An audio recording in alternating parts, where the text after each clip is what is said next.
আমরা গত ক্লাসে আমরা 254 পর্যন্ত দেখছিলাম। আজকে হচ্ছে 255, ভেরি ভেরি ইম্পর্টেন্ট। যেখান থেকে শুরু করেছি 255, এটি লিখিত প্রশ্ন। 255, 255 থানার অফিসার ইনচার্জের কর্মকর্তার দায়িত্ব। এখানে দুইটা বিষয় মনোযোগ দেন। থানার অফিসার ইনচার্জের দায়িত্ব একটা হচ্ছে, যদি প্রশ্ন করে এএসআই কি মামলা তদন্ত করতে পারে, একটা প্রশ্ন, পারলে কখন, সরাসরি ভাবে আসতে পারে। তো এই 255টা মূলত তদন্তের ক্ষেত্রে সবসময় খেয়াল রাখবেন, তদন্ত, ইনভেস্টিগেশন, থানার অফিসার ইনচার্জ কর্মদায়িত্ব।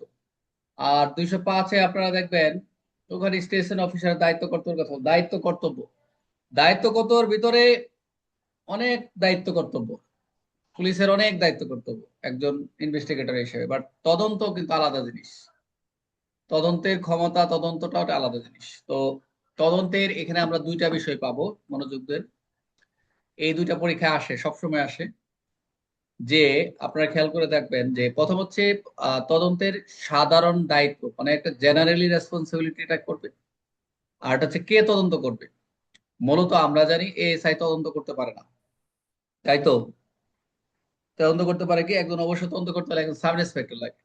তবে আমরা জানি থানা এলাকার ভিতরে কোনো যদি জুরিডিকশনের মধ্যে কোনো সকল অপরাধের তদন্তের যে সামরিক দায়িত্ব সবসময় একজন সিনিয়র সাব ইন্সপেক্টর বা জ্যেষ্ঠ সাব ইন্সপেক্টরের উপর ন্যস্ত থাকবে সবসময়। অর্থাৎ থানার আওতাভুক্ত সকল তদন্ত কার্যক্রম সঠিকভাবে পরিচালিত হচ্ছে কিনা তার জন্য একজন সিনিয়র সাব ইন্সপেক্টর দায়ী থাকবে, এএসআই নয়।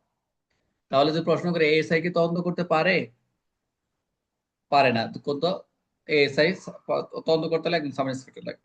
তো এখানে বলা রয়েছে কে তদন্ত করবেন। একে বললো যে অবশ্যই একজন সিনিয়রের কাছে দায়িত্ব থাকবে, সিনিয়র সাব ইন্সপেক্টর, জ্যেষ্ঠ সাব ইন্সপেক্টর। কত বলছে কে তদন্ত করবেন। সাধারণ নিয়ম অনুযায়ী আমরা যেটা দেখলাম যে একজন সাব ইন্সপেক্টর নিচের পদমা কোনো পুলিশ সদস্য ফৌজদারি মামলা তদন্ত করবে না। অর্থাৎ সাব ইন্সপেক্টর নিচের পদমা কোনো পুলিশ সদস্য ফৌজদারি মামলা তদন্ত করবেন, স্পষ্ট ভাবে 1943 এর একটা বিধান। কিন্তু এখন বলতে পারেন আগে তো মাদক মামলা দিছে, বাদী হয়েছে, এসআই তদন্ত করছে, তবে অ্যাভেলেবেল না থাকার কারণে পিআরবির বিধানটা ওরকম ছিল এবং ডিজাইন করেছিল এসপি স্যারের নির্দেশে তদন্ত করছে। তো যেহেতু স্পেসিফিক ভাবে এখন জনবল এবং সবাই অ্যাভেলেবেল রয়েছে, এই জন্যই তাদেরকে দিচ্ছে না। আচ্ছা, তবে অনিবার্য পরিস্থিতি যদি যদি সাব ইন্সপেক্টর নিচের পদমর্যাদা পুলিশ সদস্য বা ফৌজদারি মামলা তদন্ত করবে না, তবে তবে একটা ব্যতিক্রম আছে। ব্যতিক্রম কি, জরুরি পরিস্থিতি যে বলতে হবে। মানে এটা হচ্ছে আনঅ্যাভয়েডেবল, আনঅ্যাভেলেবল দিয়ে অনেক সময় আনঅ্যাভয়েডেবল, ইমার্জেন্সিস একটা কথা থাকে। রেগুলেশন 207-এর 207-এ আমরা যেটা পড়েছিলাম, 207-এর সি অবলিক 207-এর গ। অর্থাৎ ওই যে যখন অন্য থানার অফিসার ইনচার্জ, সাব ইন্সপেক্টর বা কেউ যদি না থাকে, অসুস্থ থাকে, তখন সহকারী অ্যাসিস্ট্যান্ট সাব ইন্সপেক্টর বা সহকারী সাব ইন্সপেক্টর কে তদন্তের দায়িত্ব যে দেওয়া যেতে পারে।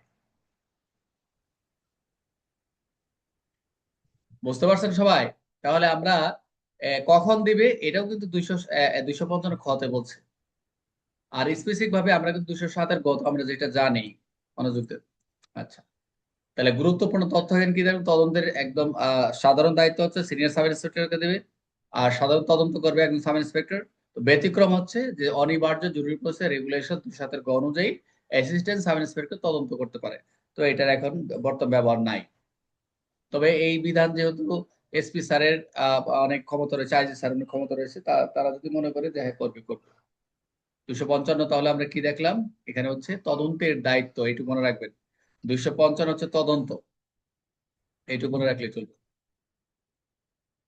দেখেন 256 পিআরবি, 256 ভেরি ভেরি ইম্পর্টেন্ট যারা আইও হতে যাচ্ছেন।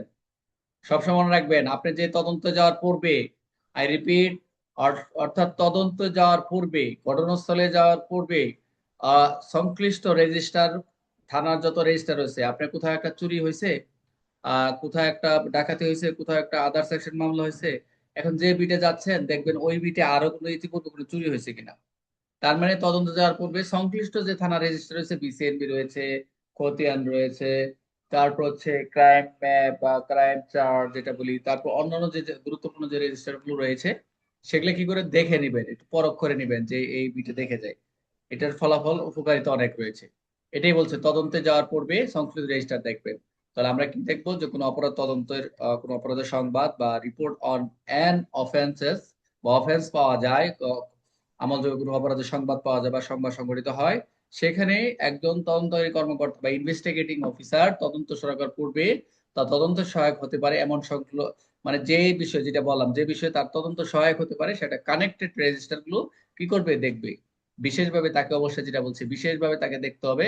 এমসিকিউ আসবে ভিলেজ ক্রাইম, যে কোনটি দেখবে বিশেষভাবে, সেটা হচ্ছে ভিলেজ ক্রাইম নোটবুক, VCNB। এটা এমসিকিউ। অর্থাৎ পরামর্শ করতে হবে কিরকম, যে কোনো অপরাধ তদন্তের যাওয়ার আগে এলাকার পূর্ববর্তী অপরাধ, অপরাধের তথ্য, সন্দেহভাজন ব্যক্তি এবং স্থানীয় অপরাধের ধরন ইত্যাদি সম্পর্কে ধারণা লাভের জন্য সংশ্লিষ্ট রেজিস্টারগুলো কি করবে, তদন্ত করার, এই পরীক্ষা করার কর্মকর্তা দায়িত্ব কর্তব্যের কথা এখানে বলা রয়েছে। তাহলে বিধান হচ্ছে 256, আইনি ভিত্তি যেটা আমরা দেখলাম, পুলিশ আইনে কানেক্টেড 12 ধারা, সবগুলো আছে পুলিশ আইনে 12 সাথে কানেক্টেড। কে করবেন, ইনভেস্টিগেটিং অফিসার। কখন করবেন, তদন্ত শুরু করার পূর্বে। ভেরি ভেরি ইম্পর্টেন্ট এটা, যে তদন্ত শুরু করার পূর্বে কি দেখবেন, কোন বিধিতে বলা রয়েছে 256 কি করবেন, সংশ্লিষ্ট রেজিস্টার পর্যালোচনা। বিশেষ রেজিস্টার কোনটা, পরীক্ষা আসবে এমসিকিউ, বিশেষ রেজিস্টার কোনটি, BCNB। তাহলে 256 কোন বিষয়ে, তদন্তের পূর্ব প্রস্তুতি। Very very important. এগুলা আপনার যখন আমলযোগ্য তদন্ত লিখবেন তখন এই পয়েন্টটা লিখবেন।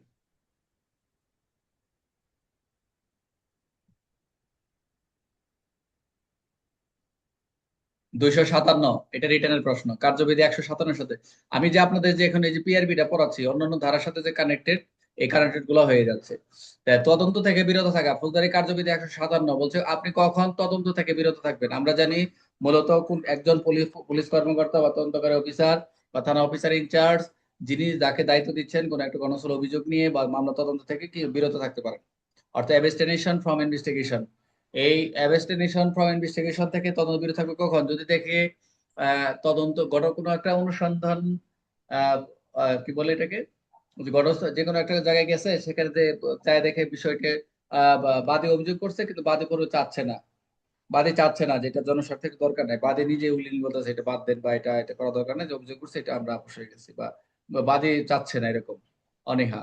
আরেকটা হতে পারে যে বা তদন্ত করে দেখলো আসলে বিষয়টি দেওয়ানি প্রকৃতির, এটা টাকা সংক্রান্ত বা জমি জমা সংক্রান্ত, সিপিসি সংক্রান্ত, এই ক্ষেত্রে বিরোধ থাকতে পারে। আরটা হতে পারে কি, যে ঘটনাস্থল তদন্ত করে দেখে বিষয়টি একেবারেই ছোটখাটো বিষয়, একেবারেই মানে স্লাইডেস ওপেন, এই থেকে বিরত থাকতে পারে। এই কিছু কিছু যে বিষয়গুলো, এগুলো আমরা 257 বা 157 করেছিলাম। আর যেটা হচ্ছে ছোটখাটো বিষয় বলতে প্যানেল কোডে 95 এর আওতাধীন, যেটা হচ্ছে আমরা বলি ফুল সিরার অপরাধ। তো আমরা তদন্ত থেকে বিরত থাকি এসে কারেন্টে 257। আমরা যদি একটু নেই, যে মূল বিধানটা হচ্ছে, এখানে আপনারা খেয়াল রাখবেন যে থানার ভারপ্রাপ্ত কর্মকর্তা বা অফিসার ইনচার্জ 157 যে 2 অনুসারে বা বি অনুসারে পর্যাপ্ত যদি কারণ না থাকলে মামলা তদন্ত করার না করার সিদ্ধান্ত নিতে পারে। তদন্ত না করার নীতি কি আসলে, উন্নতি গুলো অনুসরণ করবে আসলে। বেসিক্যালি প্রতিটি আমলযোগ্য কগনিজেন্ট মামলা সাধারণত অবশ্যই সবসময় তদন্ত করবে। আমরা জানি ঘটনা হলেই বা তদন্ত তদন্ত দিলেই প্রতিটি কগনিজেন্ট অফেন্স অবশ্যই অবশ্যই তদন্ত করতে হবে। যদি তদন্ত না করা হয়, আপনি তদন্ত করবেন না, অ্যাবস্টেনেশন রয়েছেন, তার কারণটা লিখতে হবে। অবশ্যই খেয়াল রাখতে হবে যে যে বিষয়টা বললাম, যে সাধারণভাবে তদন্ত করা হবে না বা তদন্ত আপনারা করবেন না বা যাবেন না। সবাই যদি মনোযোগ দেন, যে এই কারণে যে আহত ব্যক্তি বা ব্যক্তি বা সংযুক্ত ব্যক্তি বা আবেদনকারী বা বাদী, তিনি চান না, প্রথমত যেটা বলছিলেন, যে তিনি মামলা গুরুতর হলে পেশাদার অপরাধে যদি সন্দেহ থাকলে এরকম ব্যতিক্রম, যদি আহত ব্যক্তি তদন্ত চান না এরকম মামলা, যেটা যেটা হচ্ছে পেনাল কোডের 95 এর আওতাধীন, যেটা একটু আগে বললাম, মামলাটি সম্পূর্ণ দেওয়ানি, যেটা সিভিল ম্যাটার, তবে অবশ্যই এই বিষয়গুলোতে তদন্ত করবে না। তবে পুলিশকে খেয়াল রাখতে হবে এবং এই সব বিষয়গুলো একটা বিশেষ বিবেচনা করে সিদ্ধান্ত নিতে হবে, খেয়াল রাখবেন। তদন্ত যদি না করে তাহলে কি করতে হবে, অবশ্যই you have to inform complain compliment, যাকে অভিযোগকারী রয়েছে, যিনি বাদী রয়েছে, প্লেনটিফ রয়েছে, ফরিদিয়া রয়েছে, অভিযোগকারীকে জানাতে হবে, খেয়াল রাখবেন। আর এই যে তদন্ত করলে জানাবেন, এই বিবি ফর্ম কত, এই বিবি ফর্ম 37 এর ক, মনে রাখবেন, কারণ দিয়ে লিখতে হবে। যদি এটা এমসিকিউ আসবে, যে আপনি তদন্ত থেকে বিরত থাকার ক্ষেত্রে যে তদন্ত করলেন না, পুলিশ বিবি ফর্ম কত 37 ক তে কারণটা লিখবেন, এটা এমসিকিউ। তাহলে আমরা তদন্ত থেকে বিরত থাকার তদন্ত করা না করার ক্ষমতা, সাফিসিয়েন্ট গ্রাউন্ড যদি না থাকে, ইনসাফিসিয়েন্ট গ্রাউন্ড থাকে, সেটা আমরা দেখলাম। আমলযোগ্য অপরাধের ক্ষেত্রে আমরা কোন কোন বিষয় থেকে তদন্ত করতে, বাদী চাচ্ছে না, আমরা এই আহত ব্যক্তির তদন্ত না চাইলেও সেটা তদন্ত বিরত থাকবে। এবং আমরা তিনটা বিষয় খেয়াল রাখবো, পেনাল কোডের 95 এর মামলা যেটা দেখলাম, দেওয়ানি প্রকৃতির, এই এটা একটু ভালো করে পড়বেন। কার্যবিধি 157, 257 তদন্ত প্রত্যক্ষণ করলে, এগুলো আমরা একটু আগে দেখলাম আলোচনা। আর তদন্তের ফলাফল জানাতে হবে 37 কম। Very very important. এখন দেখবো হচ্ছে 258, 258 পিআরবি 258 গণস্থলে তদন্ত, ইনভেস্টিগেশন অন দ্য স্পট। মনোযোগ দেন, ভেরি ভেরি ইম্পর্টেন্ট। যা আমরা, এগুলো হচ্ছে সবগুলো তদন্তের অংশ, কোনোটা বাদ দিতে পারবেন না। যে আপনি যখন কোনো ঘটনাস্থলে যাবেন, একজন সাব ইন্সপেক্টর পাঠাবেন, ঘটনাস্থল পরিদর্শন করবেন। অবশ্যই তদন্তকারী সাধারণত এএসআই, এএসআই এএসআই তো হবে না, তার উপরে পদমর্যাদা হতে হবে। এবং যে তদন্তগুলো করবেন, এবং সাধারণত ঘটনাস্থলে গিয়েই তদন্ত করবেন, ঠিক আছে। এবং শহর যদি দূরে হয় ঘটনাস্থলে, সেখানেও আপনি কি থানার কাছে হলে কি করবেন, থানার আওতায় তদন্ত করবেন। এক কথা হচ্ছে, এই ঘটনাস্থল তদন্ত 258, মনোযোগ দেন। ইনভেস্টিগেশন অন দ্য স্পটে আপনি ঘটনাস্থলে যাবেন, এবং একজন সাব ইন্সপেক্টর, ঘটনাস্থলে কাকে পাঠাবেন, একজন সাব ইন্সপেক্টর, অফিসার ইনচার্জ মূলত সব জায়গায় পুলিশ পরিদর্শনের কথা বলা রয়েছে। তো একজন সাব ইন্সপেক্টর ঘটনাস্থলে তদন্ত করবেন, একদম সরজমিনে 258। এবং আমরা জানি যেটা হচ্ছে ক্রাইম সিন, যেটা হচ্ছে 635-38 ক্ষেত্রে জানি। আর আপনি যে যাবেন ঘটনাস্থলে তদন্ত করবেন, এটা হচ্ছে ইনভেস্টিগেশন, ঘটনাস্থলে যাবেন 258। এখন হচ্ছে 259, মনোযোগ দেন। এটা হচ্ছে এখতিয়ার বাইরে, আউটসাইড জুরিডিকশন, যদি এখতিয়ার বাইরে তদন্ত করতে যান, মনোযোগ দেন। এটা আপনাদের একটা এমসিকিউ আছে যে অন্য থানা এলাকায় যদি গিয়ে তদন্ত করতে হয়, তাহলে সার্কেল এসপির কার অনুমতি লাগবে, 259। PRB 259, very important. যে এখতিয়ার বাইরে গিয়ে যদি তদন্ত করতে চান, এখতিয়ার বাইরে যদি গিয়ে তদন্ত করতে চান, অবশ্যই আপনার কার অনুমতি লাগবে, সার্কেল এসপি। যেটা হচ্ছে পুলিশ আইন অনুযায়ী যেটা যে নির্দেশনাগুলো আছে, সেগুলো মেনে চলা বাধ্যতামূলক। অবশ্যই একজন থানার অফিসার অন্য থানায় গিয়ে স্বাধীনভাবে কিন্তু তদন্ত করতে পারে না, সুযোগ নাই। আপনি আছেন যে থানা, তার পার্শ্ববর্তী থানা, যে আপনি ওখানে যে ফ্রিডম ভাবে ঘুরবেন ফিরবেন, তদন্ত করতে পারেন। তবে এখানে কথা রয়েছে, এক থানার অফিসার অন্য থানায় স্বাধীনভাবে না তদন্ত করলেও, সে যে থানায় যাবেন সেই থানার অফিসার ইনচার্জ বা সেই থানার সংশ্লিষ্ট সার্কেলকে জানাতে হবে। তাহলে আপনি অন্য থানায় যদি তদন্ত করেন, কারণ অনুমতি নেবেন, সার্কেল এসপি। এটা এমসিকিউ আসবে। 260, এটা রিটার্নের একটা প্রশ্ন। Avoid harassment. অ্যাভয়েড হ্যারাসমেন্টটা কি? যে আপনাকে জনসাধারণকে যাদের হয়রানি, এই যে অনেক আইনগত অধিকার রয়েছে, আমরা আইনগত অধিকারগুলো অনেকগুলো অধিকার করেছি, তবে এখানে এই একটা পিআরবি স্পষ্ট বলছে 260 বা 260, অ্যাভয়েড হ্যারাসমেন্ট। অ্যাভয়েড হ্যারাসমেন্টটা কি? জনসাধারণকে আপনি কি করতে পারবেন না, হয়রানি করতে পারবেন না, পারবেন না। তা তদন্ত করার দায়িত্ব করতে হচ্ছে কোনোভাবেই কোনো জনগণকে, তার অপ্রয়োজনীয় জনকে বিরক্ত করা যাবে না। কোন না, এটা হ্যারাসমেন্টের সুযোগ দেয়, শুধু প্রয়োজনীয় সাক্ষীদের ডাকবে এখানে। আচ্ছা, সাক্ষীদের ক্ষেত্রে যতটুকু ডাকা দরকার সে ডাকবে। সম্ভব হলে সাক্ষীদের বাড়ি থেকে জন্মদিন নিতে হবে, ভেরি ভেরি ইম্পর্টেন্ট। একটা এমসিকিউ আসে, আপনি জন্মদিন কিভাবে নেবেন? সম্ভব সাক্ষীদের বাড়ি থেকে জন্ম নিবেন। একটা কথা আছে, আপনি জন্মদিন কি থানায় নিবেন? একটা এমসিকিউ আসছিল, মনোযোগ দেন।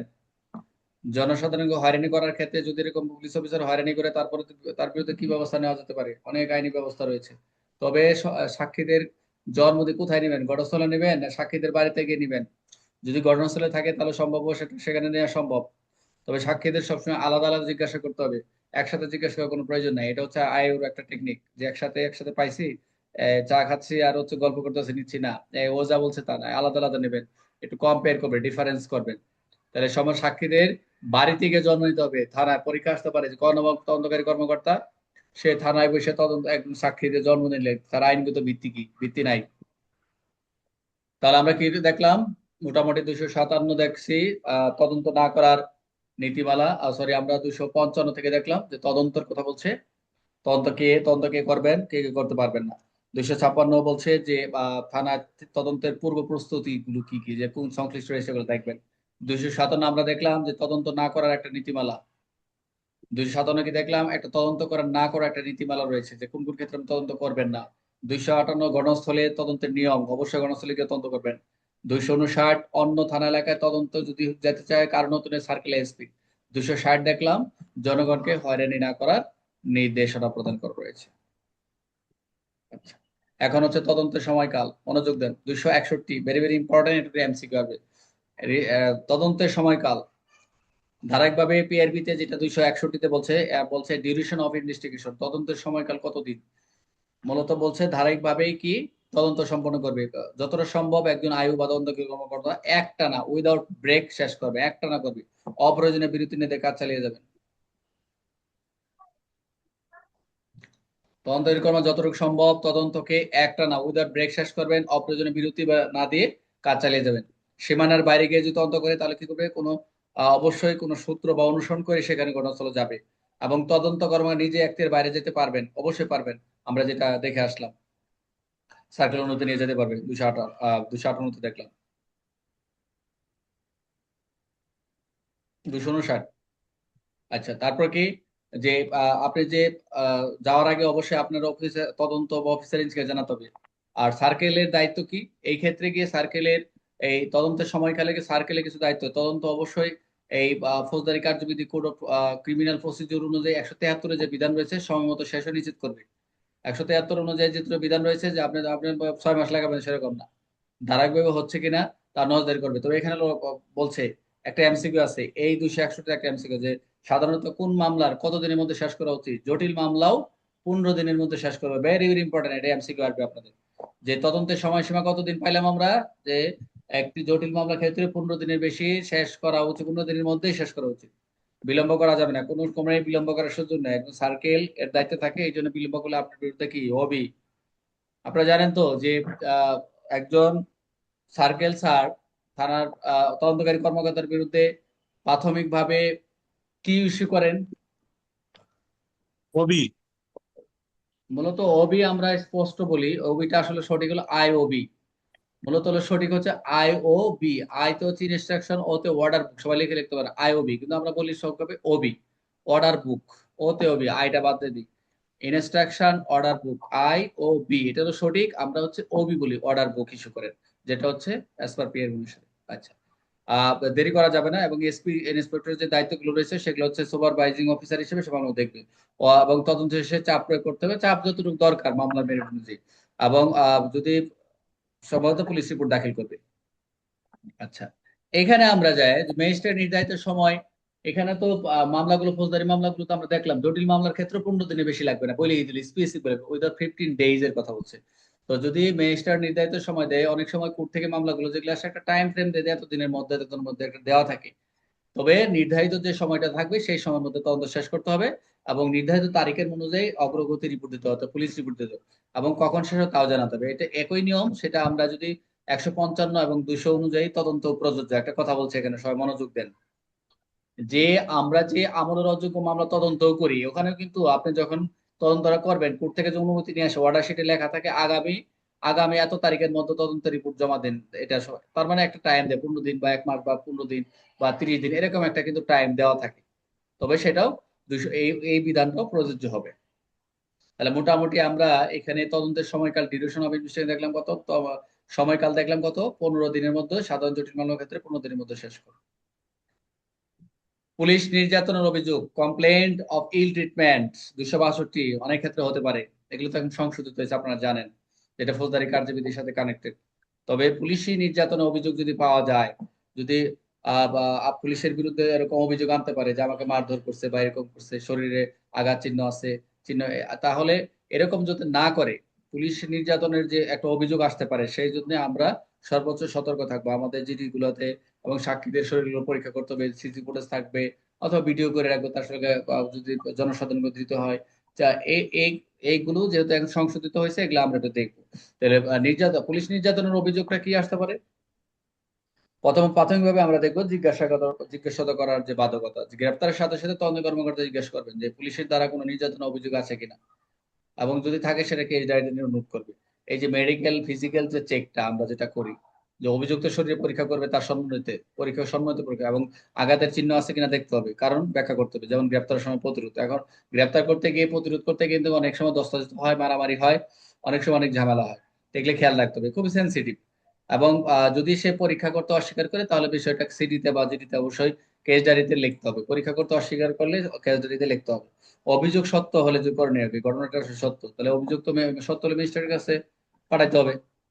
এবং অভিযোগ তাকে যদি পাঠাবেন, তার কিছু অভিযোগ থাকবে, একটা শরীরের পরীক্ষা রিপোর্ট থাকবে, অন্যান্য প্রমাণ থাকবে, প্রয়োজন পুলিশ ও অভিযুক্ত অফিসারও থাকবে। তাহলে আমরা কি দেখলাম, যেখানে যে অবশ্যই পুলিশ নির্যাতন অভিযোগ যাতে এটা এড়ানো মানে যাতে না হয়, যাতে পুলিশের বিরুদ্ধে যাতে অভিযোগ না করতে, এর ভিতরে যে একটা তার শারীরিক যে পরীক্ষাগুলো এগুলো করতে হবে, পরীক্ষা নিরীক্ষা করতে হবে। আর যদি পরীক্ষা অস্বীকার করলে সেটাও আমরা কেস ডায়েরিতে লিখতে হবে। তাহলে 261 কি দেখলাম, তদন্ত দ্রুত ধারাবাহিকভাবে শেষ করার সময় জন্য একটা মানা, একটা ধারাবাহিকভাবে মানা শেষ করতে হবে, এবং সেটা জটিল মামলার ক্ষেত্রে 15 দিন ক্ষেত্রে টাইম ফ্রেম দিয়ে দিচ্ছে। 262টা কি দেখলাম, যে গ্রেপ্তারের পর নির্যাতনের যে অভিযোগ যদি যাচাই বাছাই রেকর্ড করা গেলে।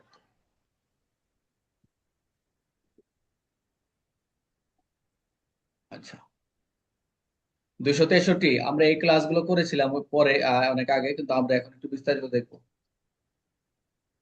মনোযোগ দেন। 263, এটা এখান থেকে রিটার্নের প্রশ্ন, আমরা একটা আজকে একটাই দেবো, 263টা ভালো করে দেবো।